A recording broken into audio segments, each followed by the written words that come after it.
What's going on, everybody? Welcome back. FantasyTeamAdvisors.com, bringing home the bacon. MLB DFS video for Thursday, the 4th of July, 2024. Welcome. Hopefully, you guys are having a safe, if you've got time off from work, hopefully it's relaxing.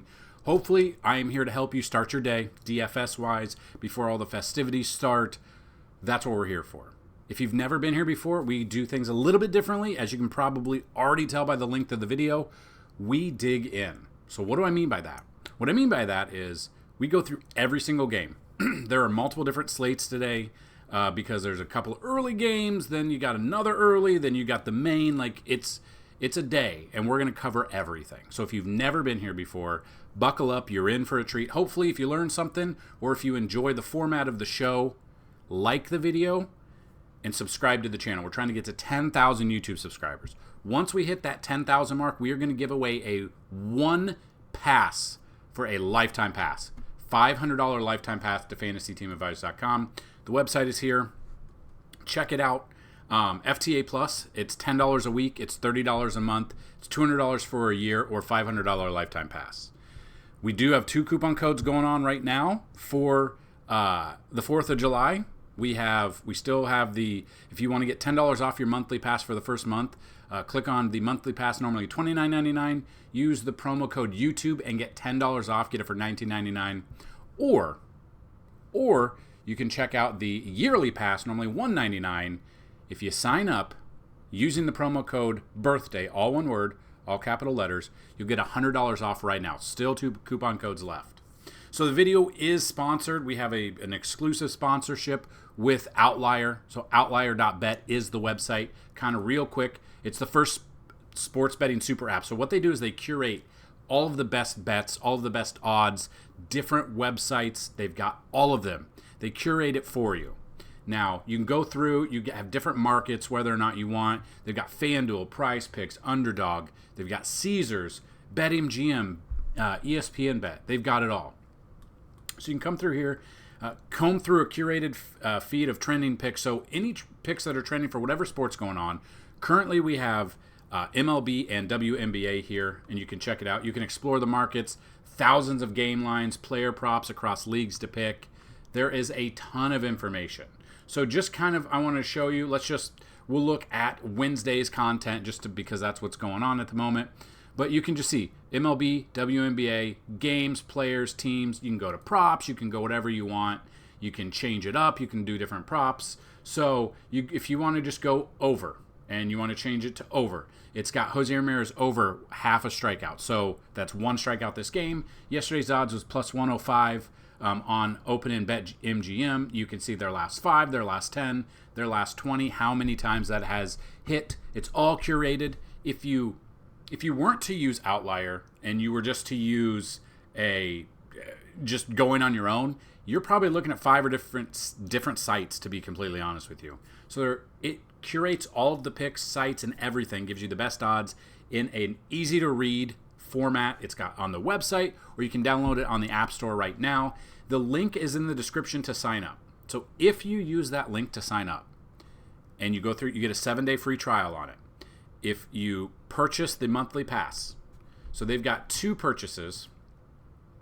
If you purchase a monthly pass for $20, that's the normal one. Their pro version, I believe, is $129.99 for the month. But if you purchase either one of those using our link for the first time, go through the 7-day free trial, and then go and pay for their subscription, we are going to give you a month free of FTA Plus. So you're going to get all the sports betting you need plus DFS. And our month includes MLB. It includes whatever sport's going on.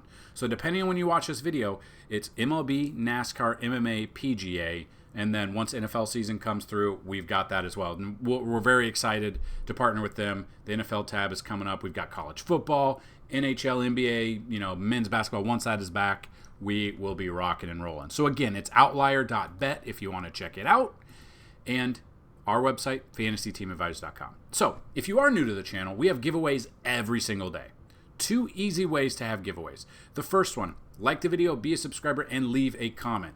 Preferably a positive comment, but if you feel you don't want one, you want to do a negative comment, that's fine.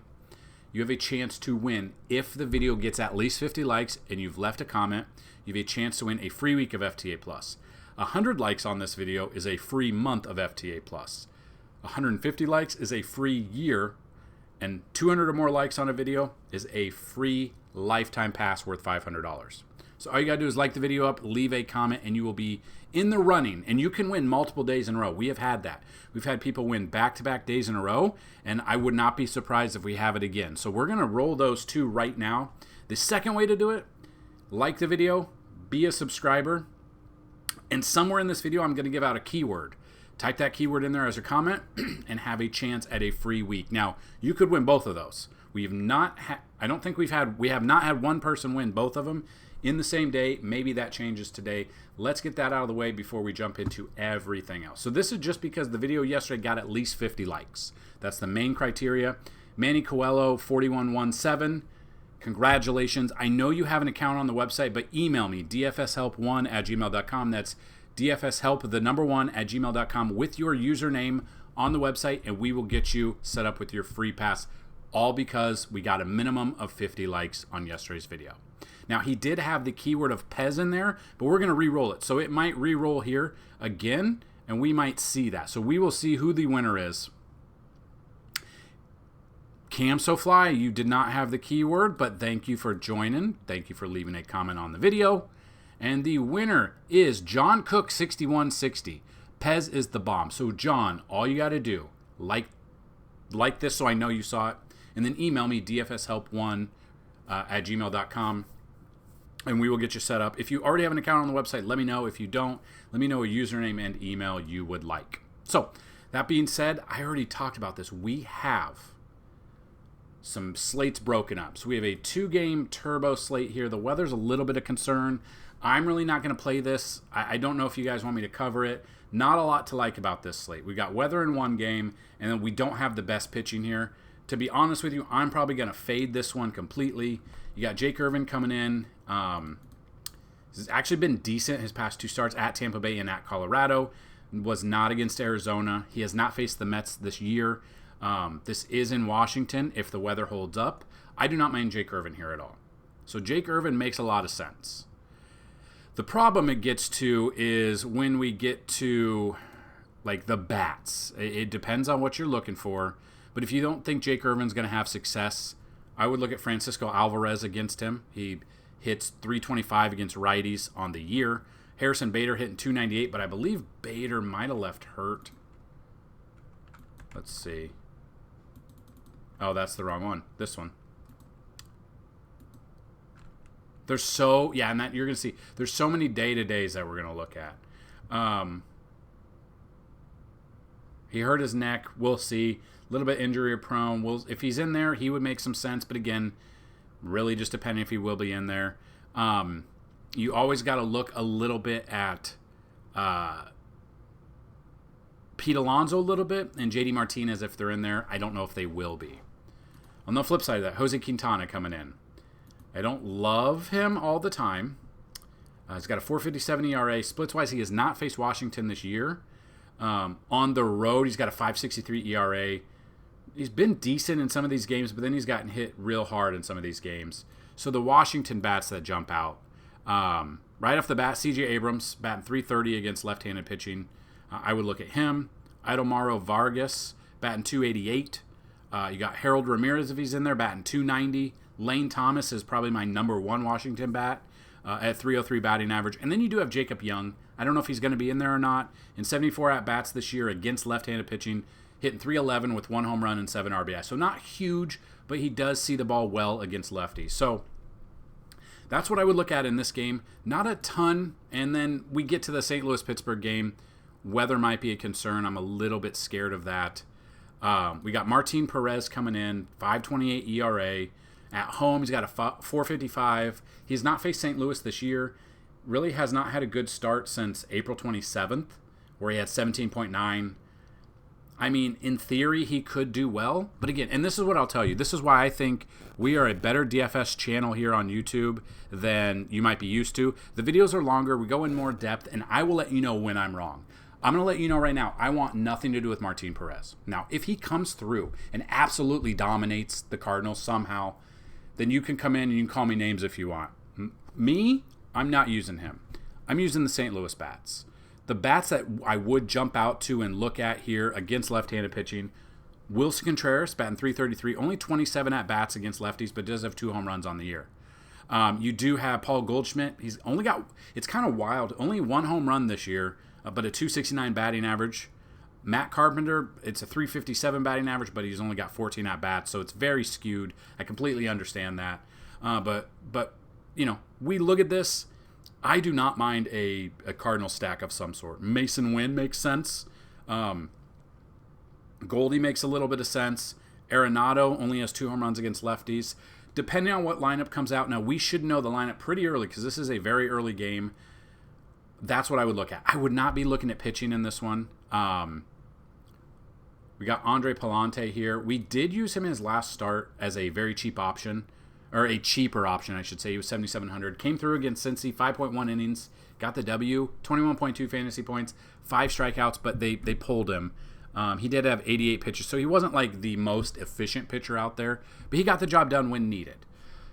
This one, just kind of looking overall, I don't know if I like him much. Tournament, yes. And again, there's only 2 games on this turbo slate, so it's a tournament day. The problem is the weather does scare me.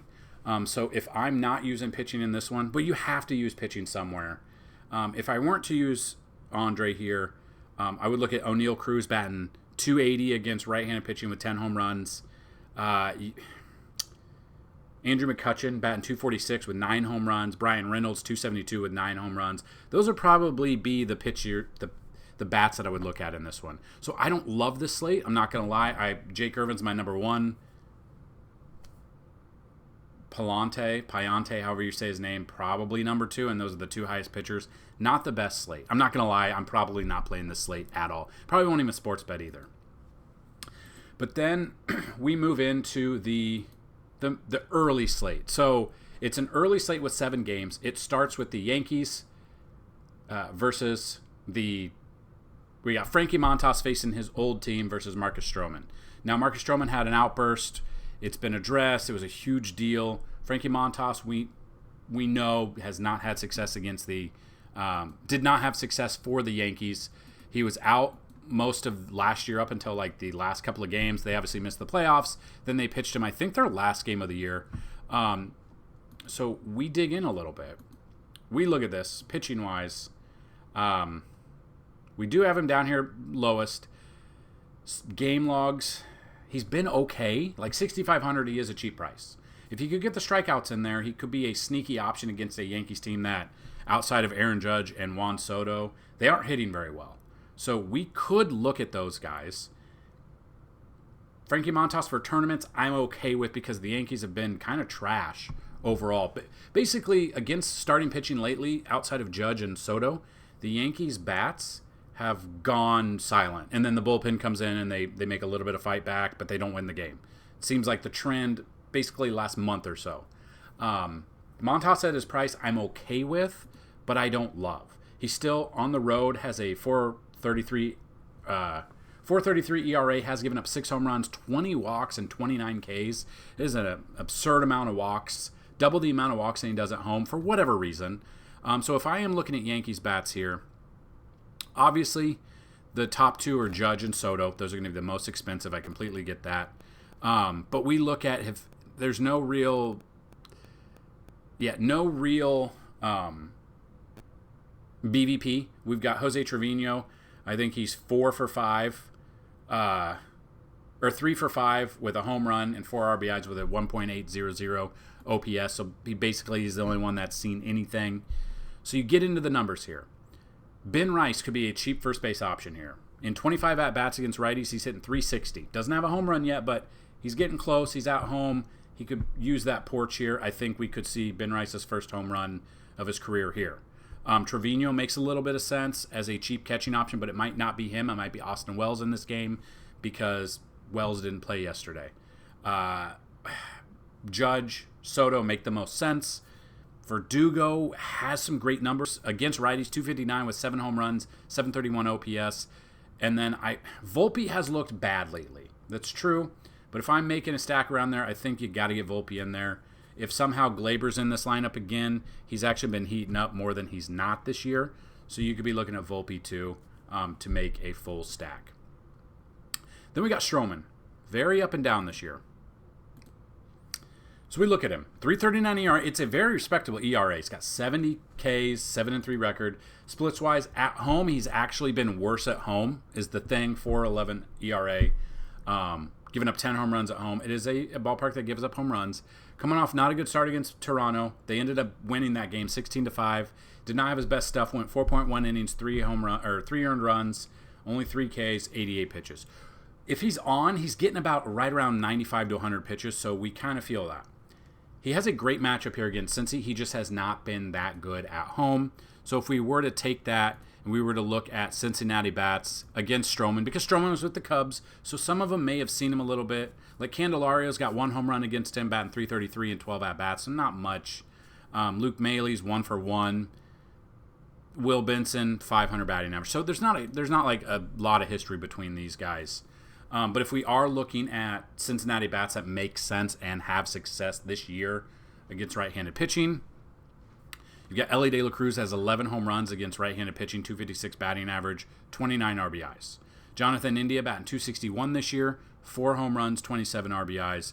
Will Benson, it is a 208 batting average, but he does have 8 home runs and 22 RBIs here. Cheaper option. Candelario has 13 home runs and 246. So there are certain stacks that we could look at if we were going Cincy. I'll have a little bit of exposure to Stroman as a tournament pick. I highly doubt I have any Montas. Maybe if I make 20-plus lineups, I might have him in one of them. And that might be it. I do like the offenses more in this game than I do like the pitching. And that's kind of where I'm, at the moment, that's where I'm looking at. So at the end of this video, we're going to give you the top 20 bats after 10,000 simulations. I did forget to mention that. So stick around. There will be a chapter somewhere that'll say top 20 bats. And then after those top 20 bats, then we'll have the top, however many bats there are that have a 10 out of 10 matchup rating. Obviously, weather is, it takes into effect weather right now, but it obviously future radar, if weather is going to postpone a game, it really doesn't take into effect that. So these are early simulations. Make sure you check out the website, FantasyTeamAdvisors.com. Under the MLB tab, a ton of information, from player projections to our simulation models, to our cheat sheet, our prop bets, the chalk plays you want to look at, the ballpark rankings, the umpire factors, because umpire factors make them, lately, at least this year, umpires have really made the game about them. So look at the umpires that affect the pitching zone, or if they're a pitching umpire or they're a hitting umpire, and kind of build around that too. So there's a ton of information we've got for you. If you want to check it out, go to the website right now. So we move to the next game. We've got Framber Valdez versus Chris Bassett. We have the Houston Astros versus the Toronto Blue Jays. So we look at Framber here, digging in, 7,500. We did not use him against the Mets last week, because at first we did. If you watch the video, would have been 5 days ago or whatever, I was like, I kind of like Framber. But then we dug into the numbers a little bit, and that's the thing. You look at the top. You don't just skim the top, because overall you can just see Framber here, 70 plate appearances, 238. Oh, those are great numbers. Let's go with him.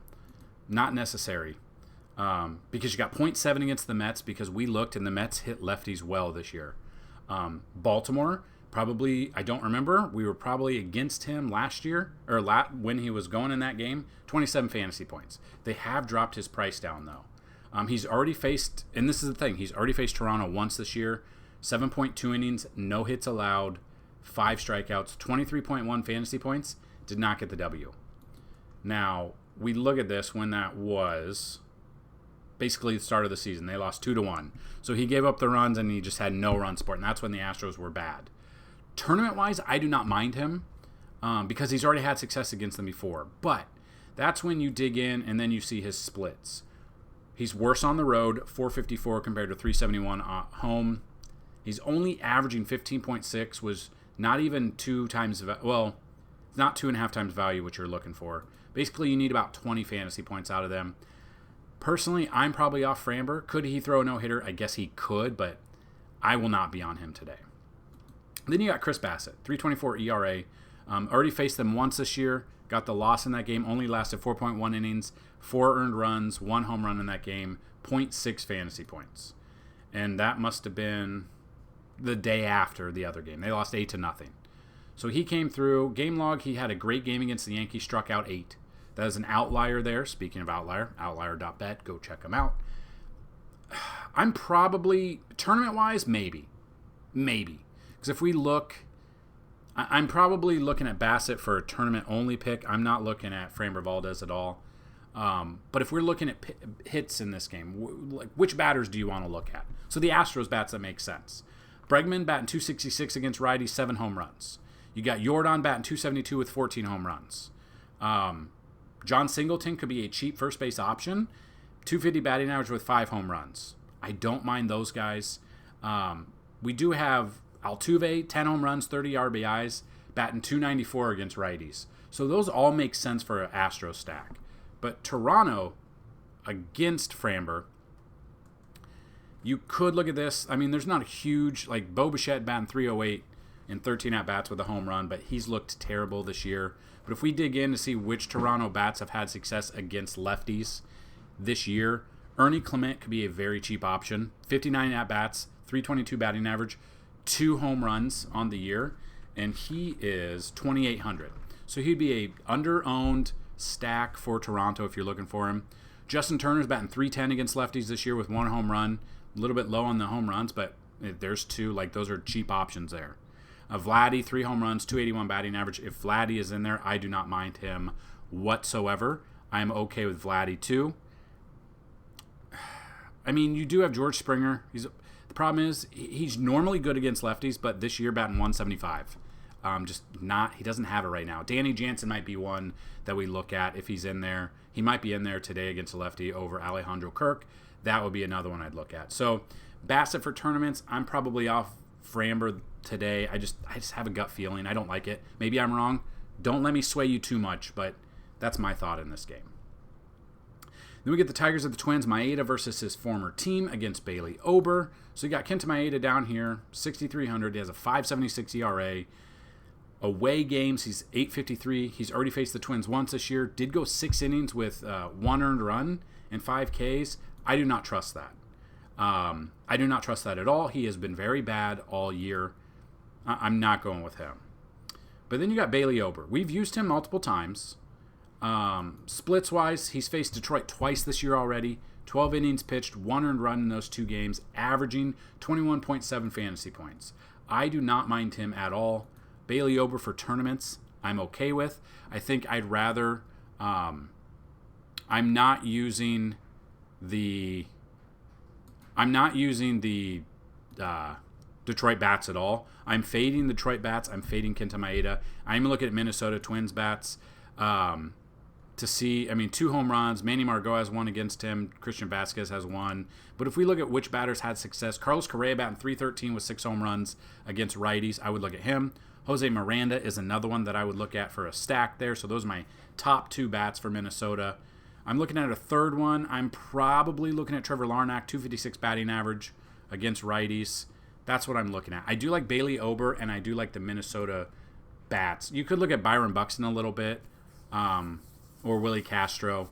I don't mind those guys. Carlos Santana is another one. Has 7 home runs, and he's a switch hitter. If you're trying to complete a twin stack, I don't mind them, but I am fading Maeda.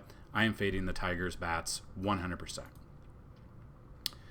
Then we get to the White Sox versus the Cleveland Guardians. You got Drew Thorpe versus Ben Lively. Thorpe's never faced them before, and then Lively 36 plate appearances, so not much.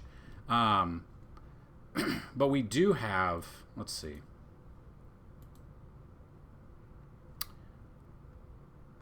Where's Drew Thorpe? They think it's going to be Chad Kuhl. Is he an opener? He last pitched Thursday, a week ago, game log. Maybe Chad Kuhl is the opener and then Drew Thorpe's going to be in. So I don't know. If Drew Thorpe is in, I do like him for tournaments a little bit. But again, if it's Chad Kuhl, I would look at a Cleveland stack for sure. I don't know what's going on. I don't know why they're not showing up. But then you got Ben Lively. Depending, comes in, splits-wise, 3.03 ERA, so a great ERA right now. Splits, he's pitching at home in 5 starts as of a 2.15 ERA. He has already faced the White Sox once this year, 5.2 innings, 3 earned runs, and he did get the loss, so he didn't get any run support. Ben Lively for tournaments, I'm okay with, and then the Guardians bats are where I would go in this one. I don't want the White Sox, and I don't want Chad Kuhl at all. So if it is Chad Kuhl, I would still look at Josh Naylor, Jose Ramirez, probably Daniel Schneemann if he's in there, Andres Jimenez, and Stephen Kwan. Those would be the ones that I'd look at here. So again, if it's Drew Thorpe, if it's Chad Kuhl, we don't know. We'll wait to see. I don't want them. I'll take Ben Lively for tournaments, but I love a Cleveland stack today. Then you got the Red Sox at the Marlins. I love the color of this uniform here, but you got Nick Pivetta versus Kyle Tyler. So coming in, Kyle Tyler's down here at the bottom, going against Boston. 3.38 ERA, so respectable ERA. Splits-wise has not faced Boston this year, obviously. Pitching at home, he's got a 4.50 ERA. This game's at home. He's not striking out very many people. Boston does strike out decently. So Boston strikes out a total so far this year, 5th most, 9.44 times per game.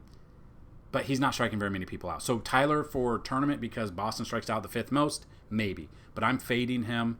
I'm fading Pivetta. Let's see. See if anything here makes a little bit of sense or nah, and go a different way. So Pivetta, 4.52 ERA, so it's a little up there. Has not faced Miami this year. Pitching on the road, does have a little bit better ERA on the road. Actually, Pivetta for tournaments, I don't mind. Tyler, maybe tournaments because of the strikeout potential for against Boston, but I'm probably fading this game hitting wise or pitching wise and looking at bats.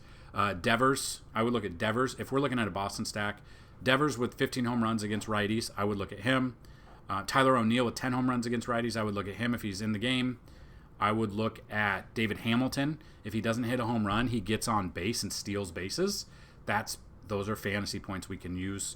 Connor Wong, batting 315. I don't know if he's going to be in there, but Connor Wong, I do not mind him here either. So I am fading both pitching.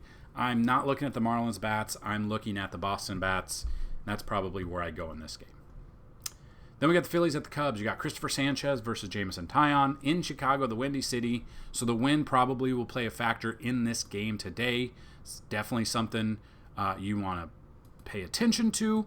But Jameson Taillon, he surprised a lot of people. He is 7,300. Game logs, not the best game against Milwaukee. Milwaukee's a great hitting team.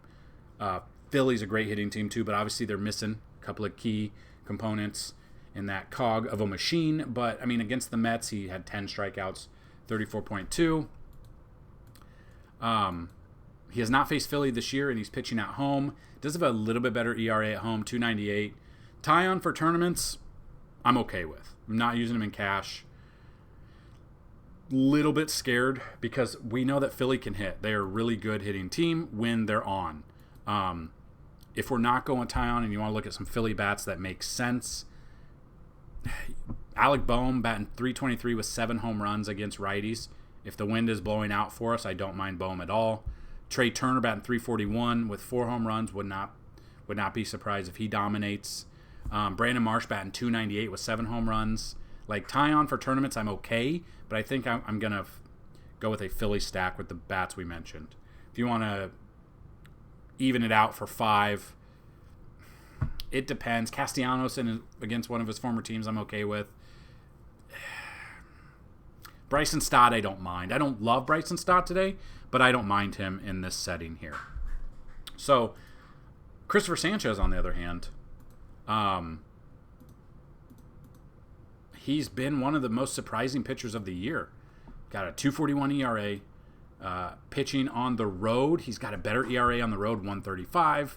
We see that he's averaging 17.5, but he's coming off a monster complete game. This is my only problem. When they go complete game, 101 pitches, I get concerned about the next start. That's my only mention here. Had 45.5. I think a lot of people are going to be chasing that. He could make mistakes. I mean, he against Boston gave up 400 runs in 4 innings. He made a mistake there. Couple of bad games here, but he's got some great games. If we think he's going to make a mistake because he, threw 101 pitches, which is his second season high, we look at this. I mean, You could look at Michael Bush, batting 290 against lefties. You could look at Patrick Wisdom if he's in there. You could look at Cody Bellinger.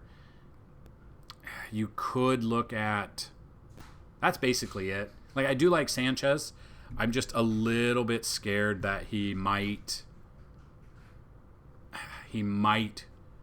go a little bit lower than what we're expecting because he did just throw a complete game his last start. That's my thought in this one. And that, I believe, is the early slate done. Or no, San Diego and Texas is the last one. So you got Michael King versus Scherzer. Michael King, up and down this year. We've been surprised, and then we haven't been surprised. But he's 8,400, 361 ERA, has not faced Texas this year. Game logs coming off a good game against Boston. Splits-wise, when he's on the road, he does have a better ERA on the road. 284 ERA on the road.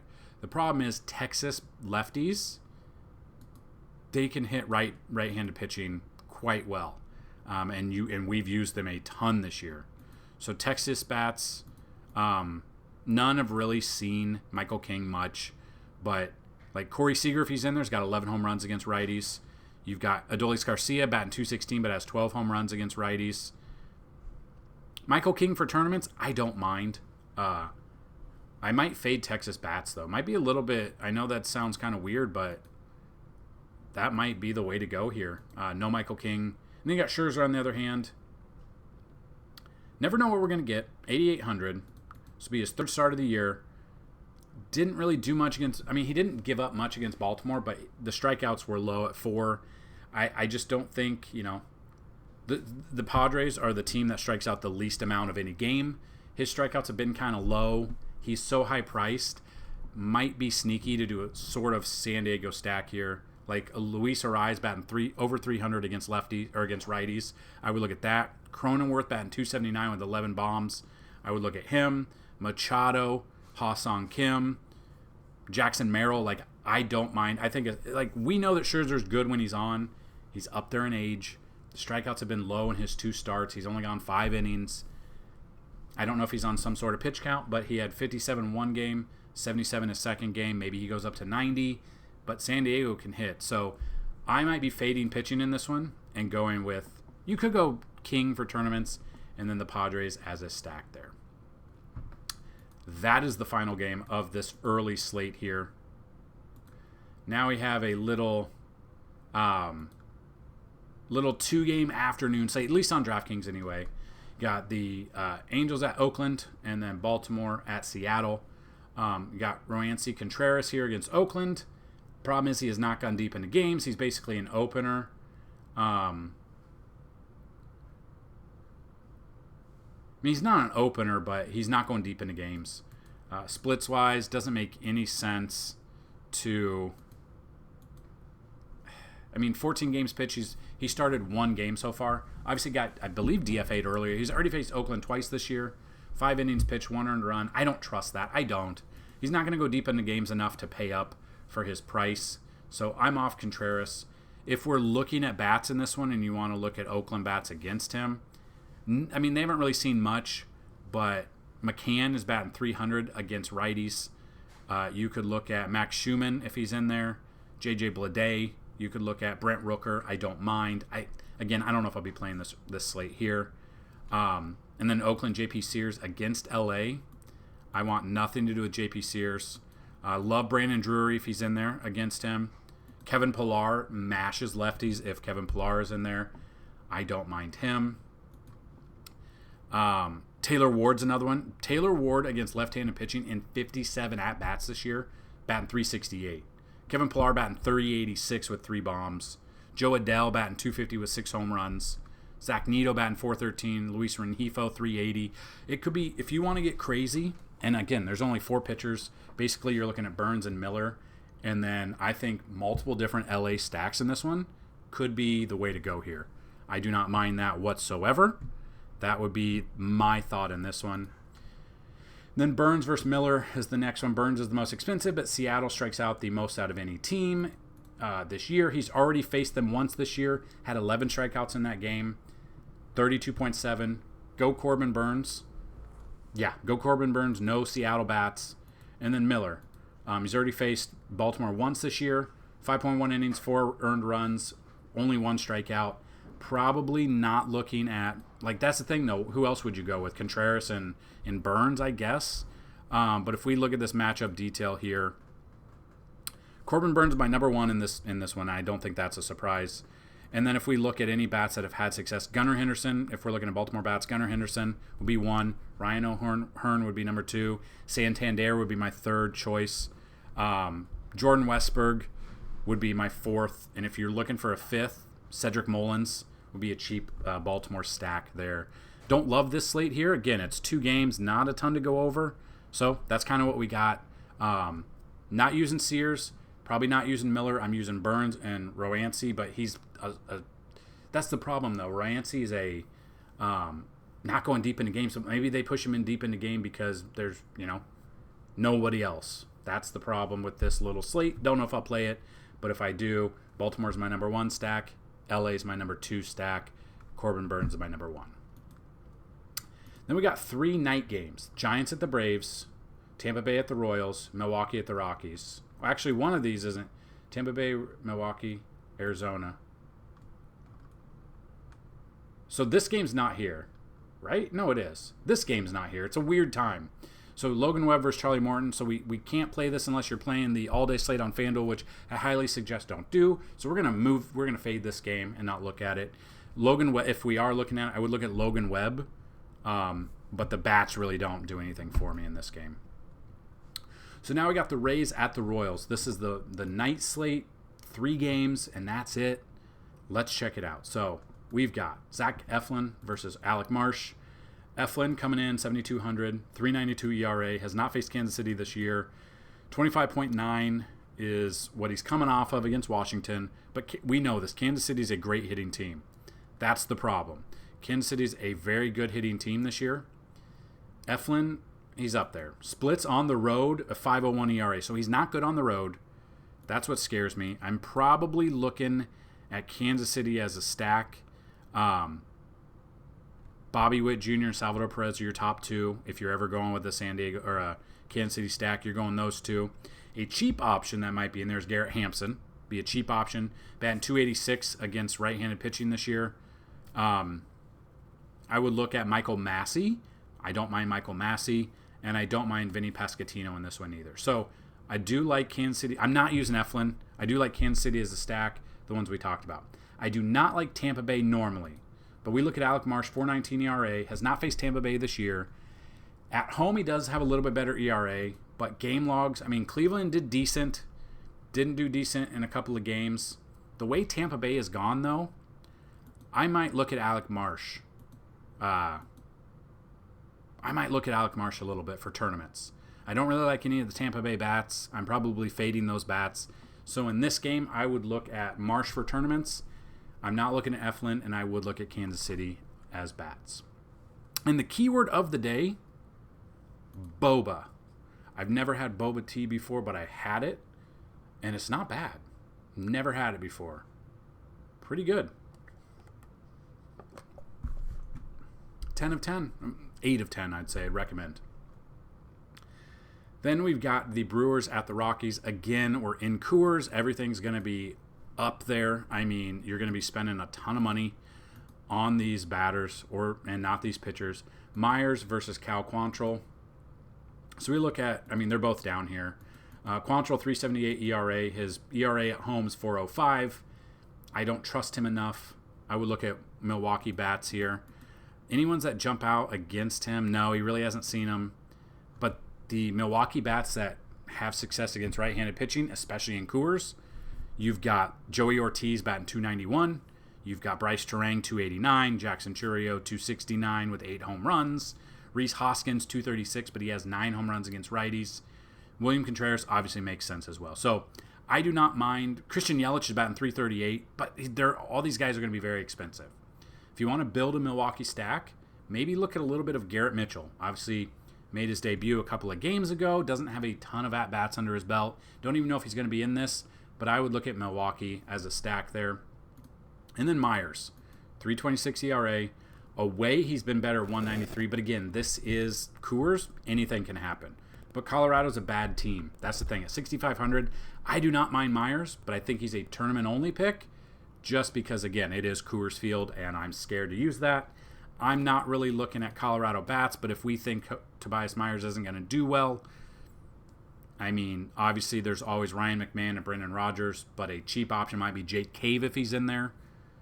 Batting 268. No home runs against right-handed pitching, but batting 268.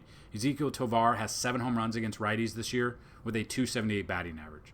So those would be the Colorado bats I would consider if we're not using Myers at all. Then we've got Zach Gallen making his second start of the year, or second start after coming off the IL. We used him last start versus Landon Knack. So we look at this, and depends on which one we're going to get. But we see Zach Gallen against the Dodgers, splits-wise, in his career, 208 batting average. He's had success against them. Away games, 433, has not done well on the road. But against Oakland, we used him last start because Oakland strikes out a ton. 6 innings, 7 strikeouts, 30.3. His price has come down just a little bit. You'd think it would come down a little bit more because he is facing a potent Dodgers offense. Not the case for whatever reason. Then didn't have success. Took him. Obviously, he was hurt for a month. He came back, and that's that. So, not the best matchup for him, but I think he could go under-owned because he is going up against the Dodgers. That's the problem, though. Dodgers bats that have had success. Will Smith batting 375 and 16 at-bats. Freeman's got a home run against him. Jason Hayward has a home run against him.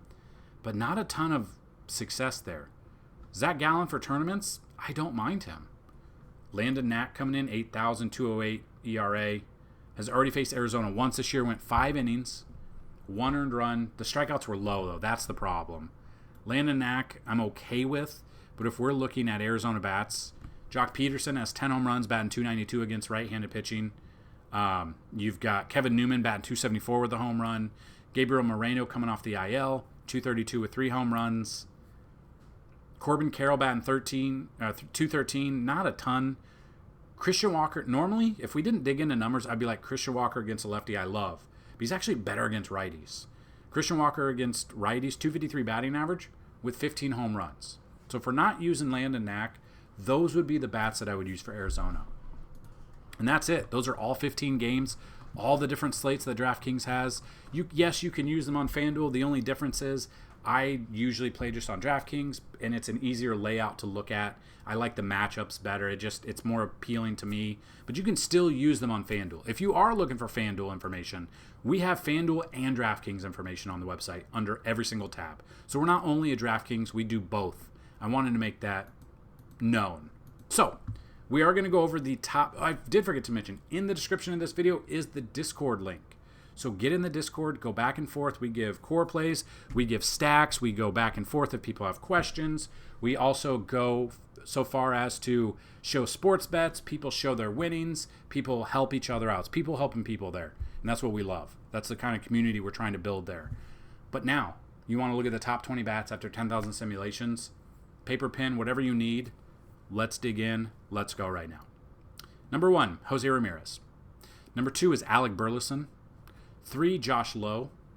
4, Willy Adames. 5, Bryce Turang. 6, Garrett Mitchell. 7, Randy Arozarena. 8, Aaron Judge. 9, Isaac Paredes.